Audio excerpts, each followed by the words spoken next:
Good morning. Hello world channel health ഡിവിഷനിലേക്ക് നിങ്ങൾക്ക് ഏവർക്കും സ്വാഗതം.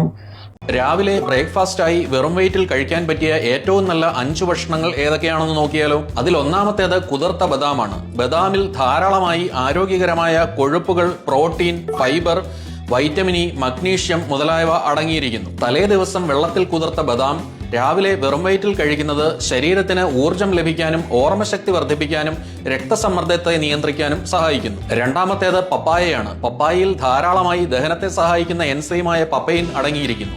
ഇത് ദഹനത്തെ മെച്ചപ്പെടുത്തുകയും മലബന്ധത്തെ കുറയ്ക്കുകയും ചെയ്യും. ഇത് ശരീരത്തിൽ നിന്ന് വിഷാംശങ്ങളെ പുറന്തള്ളാൻ സഹായിക്കുകയും ചർമ്മത്തിന്റെ ആരോഗ്യം മെച്ചപ്പെടുത്തുകയും ചെയ്യുന്നു. കൂടാതെ ഇതിൽ കലോറി വളരെ കുറവ് മാത്രം അടങ്ങിയിരിക്കുന്നതിനാൽ ശരീരഭാരം കുറയ്ക്കാൻ ആഗ്രഹിക്കുന്നവർക്ക് ഏറ്റവും നല്ലൊരു ഭക്ഷണമാണ് ഇത്.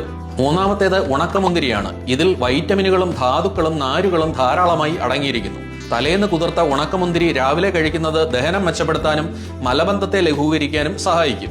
കൂടാതെ ഇത് ശരീരത്തിന് തൽക്ഷണമായി ഊർജം നൽകുകയും തദ്വാര പ്രമേഹത്തെ നിയന്ത്രിക്കുകയും ചെയ്യുന്നു. കൂടാതെ വിളർച്ച തടയാൻ സഹായിക്കുന്ന ഇരുമ്പും ധാരാളമായി ഇതിൽ അടങ്ങിയിരിക്കുന്നു. നാലാമത്തേത് വാഴപ്പഴമാണ്. വാഴപ്പഴത്തിൽ ഊർജം ധാരാളമായി നൽകുന്ന കാർബോഹൈഡ്രേറ്റ്, പൊട്ടാസ്യം, വൈറ്റമിനുകൾ ഇവ ധാരാളമായി അടങ്ങിയിരിക്കുന്നു. വെറും വയറ്റിൽ വാഴപ്പഴം കഴിക്കുന്നത് ശരീരത്തിന് പെട്ടെന്ന് ഊർജം നൽകാൻ സഹായിക്കുകയും വയറ് പൂർണ്ണമായി നിറഞ്ഞതായി തോന്നാൻ സഹായിക്കുകയും ചെയ്യുന്നു. കൂടാതെ ഇത് ദഹനത്തെ വർദ്ധിപ്പിക്കുകയും ചെയ്യുന്നു. അഞ്ചാമത്തേത് നെയ്യാണ്. രാവിലെ വെറും വയറ്റിൽ 1 സ്പൂൺ നെയ്യ് കഴിക്കുന്നത് തലച്ചോറിന്റെ ആരോഗ്യത്തെ വർദ്ധിപ്പിക്കുകയും കൂടാതെ ദഹന വ്യവസ്ഥയെ മെച്ചപ്പെടുത്തുകയും മലബന്ധത്തെ ലഘൂകരിക്കുകയും ചെയ്യുന്നു.